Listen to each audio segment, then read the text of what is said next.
Welcome to In Contact with the ACO. I'm Dr. Chris Burrett.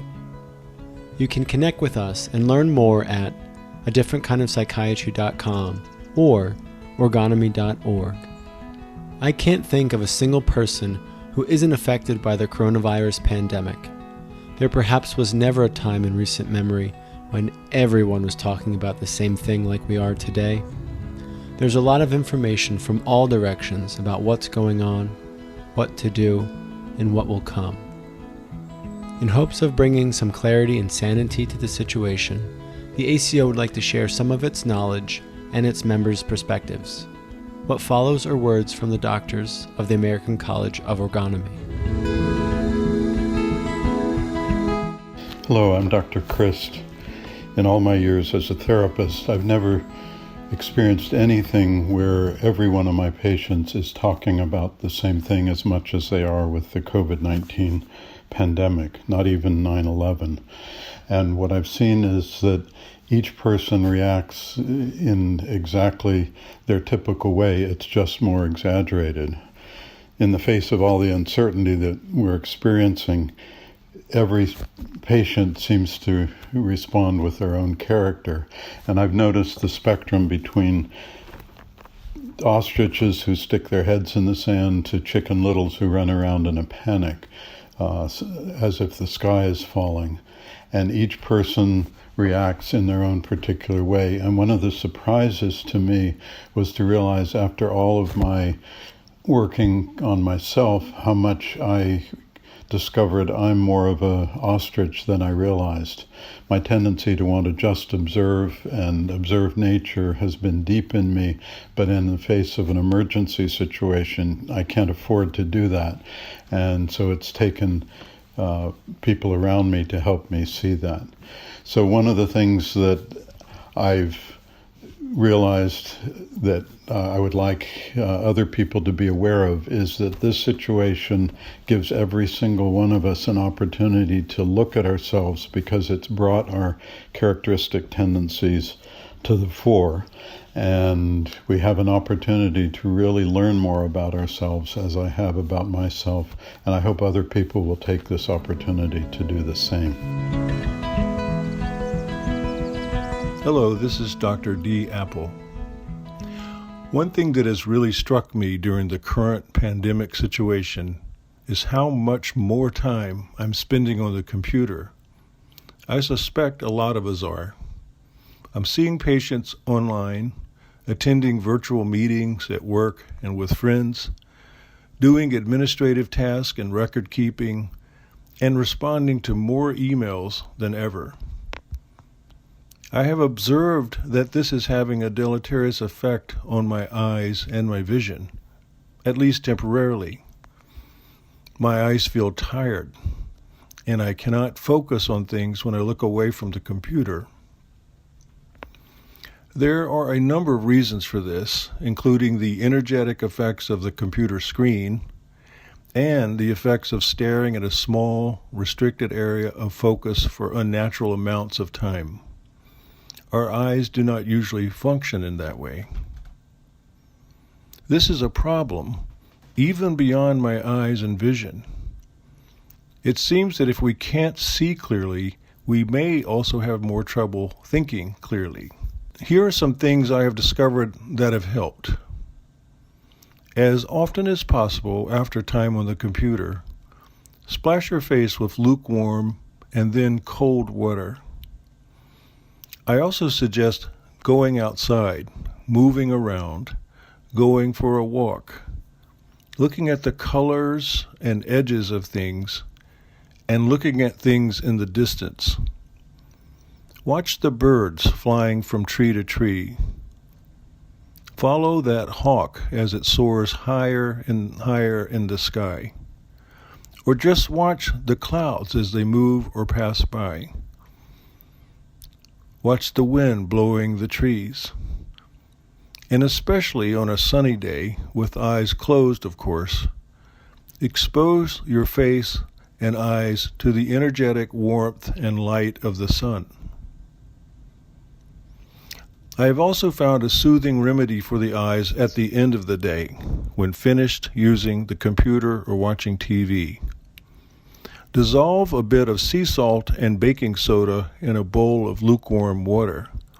Then soak a bath cloth in it and place the warm, soaked bath cloth over your eyes for 5 to 10 minutes. I've noticed during this massive change in our lives the importance of finding or creating new structures and routines for our days that help us stay moving in a healthy way. One blessing and curse, we might say, in the current situation is that our former routines have been turned upside down, disrupted, or even destroyed. We can't get out to our offices and do our usual work in the usual ways. We don't see our colleagues on a daily basis, if at all. We can't meet our friends and other loved ones for dinner or coffee. We can't give or receive hugs or even walk closely together. We sometimes can't even get out of the house. We may have stretches of time with nothing specific that we have to do.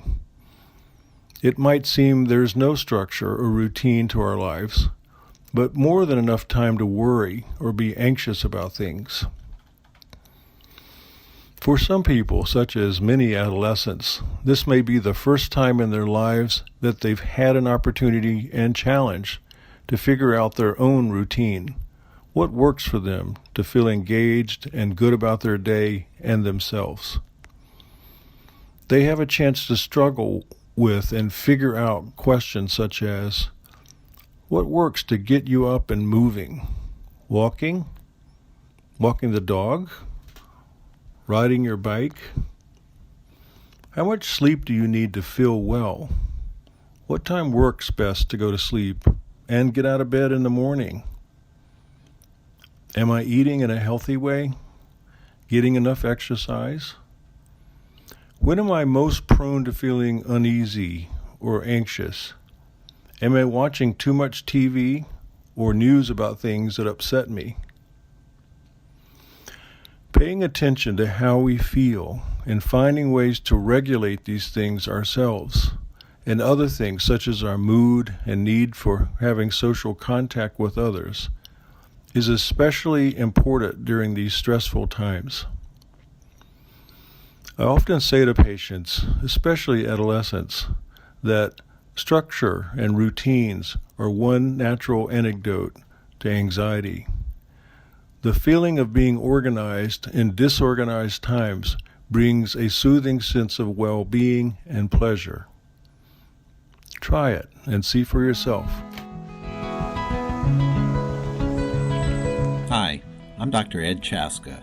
One thing the coronavirus pandemic brought home to me is the importance of work.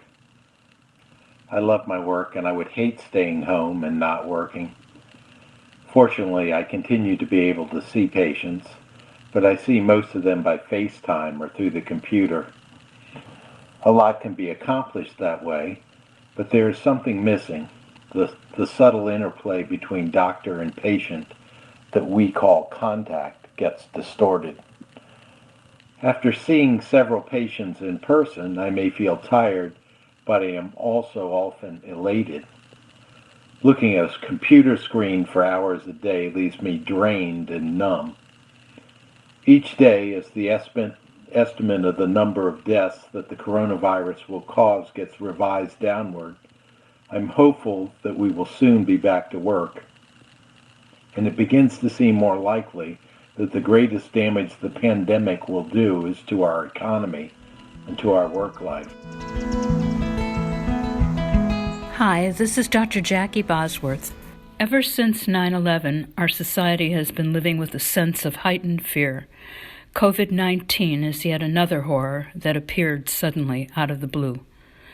We need to remind ourselves this is not the end of the world. Look at the numbers. Even the most negative predictions indicate the vast majority will never get the virus, and among our most vulnerable, the elderly, compromised, more than 85% will be fine. Most of us have extra time on our hands now. While we all need to take the basic precautions, Most importantly, we need to go ahead and live our lives. Hi, I'm Dr. Chris Burrett. This pandemic has strikingly highlighted the importance of our work lives. I've been fortunate to continue working and with a routine not too disturbed.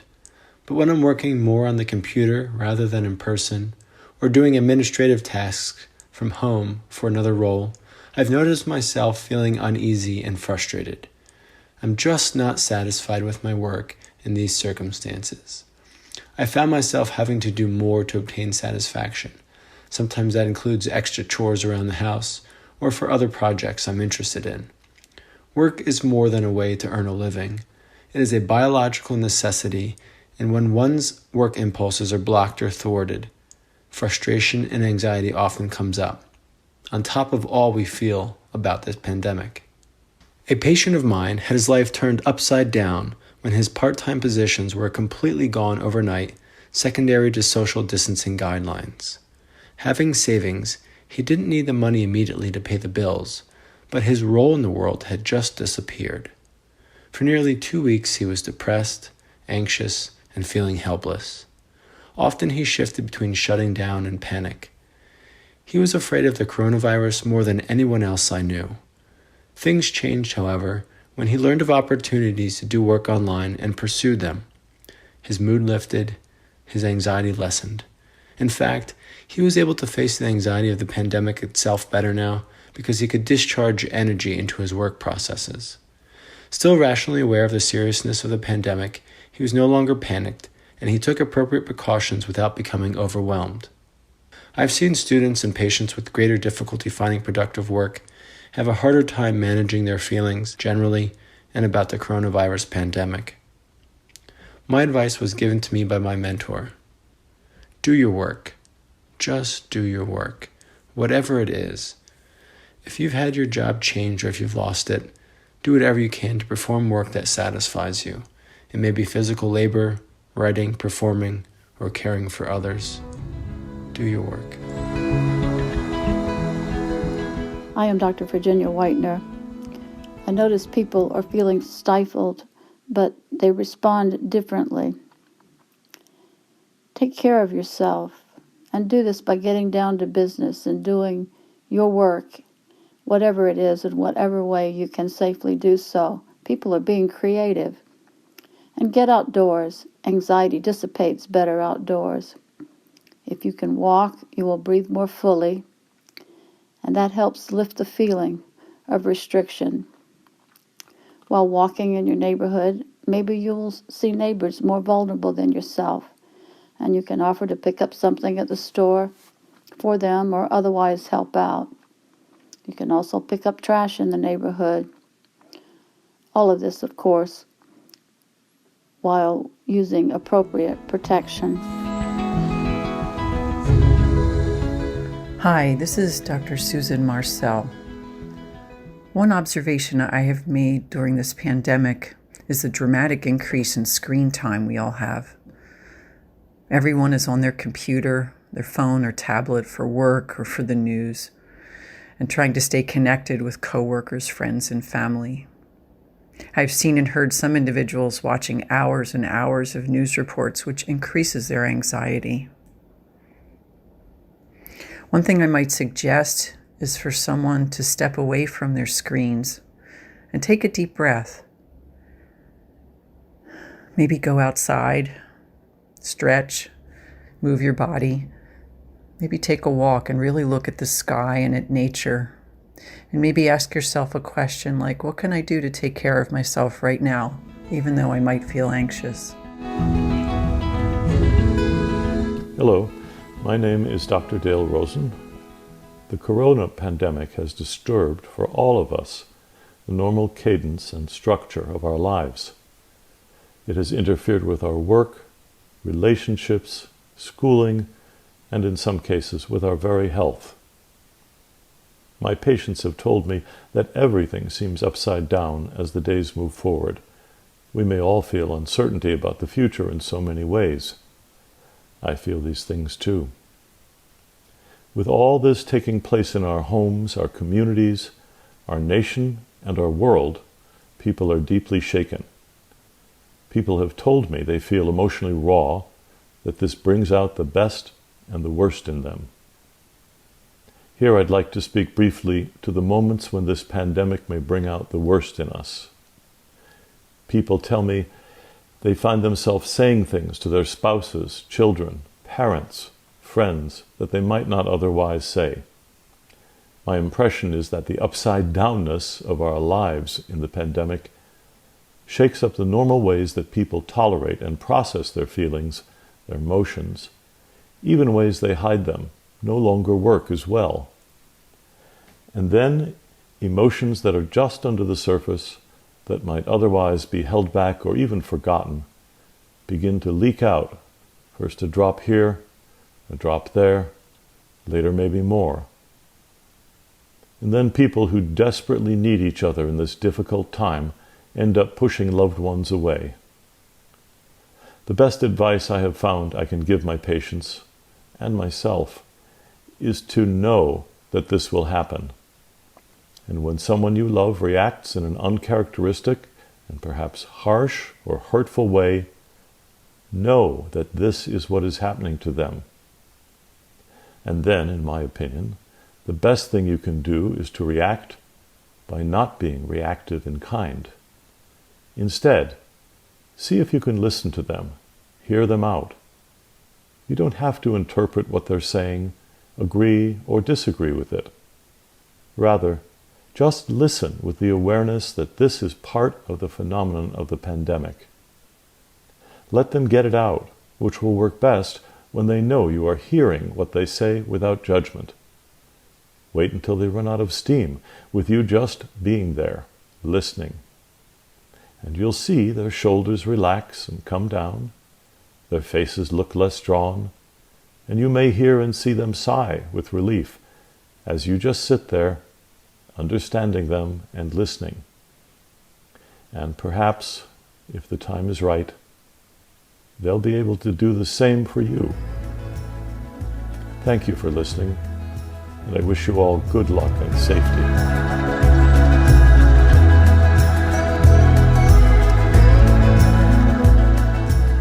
I'm Dr. Chris Burritt. Take care of yourselves, and I hope you keep perspective in these uncertain times and keep your hearts open to your loved ones and those less fortunate. Thank you for listening to In Contact with the ACO. You can connect with us and learn more at adifferentkindofpsychiatry.com or orgonomy.org. Be sure to check out our website or Facebook for our latest events either online or in person when safe to do so. Since 1968, the psychiatrists affiliated with the American College of Orgonomy have been helping patients discover greater satisfaction, health, and overall well-being in their lives, whether patients suffer with mental illness, struggle with addiction, or feel unsatisfied with their work lives or relationships. Medical orgone therapy, as practiced by the physicians at the ACO, offers a way forward, often without the use of medication.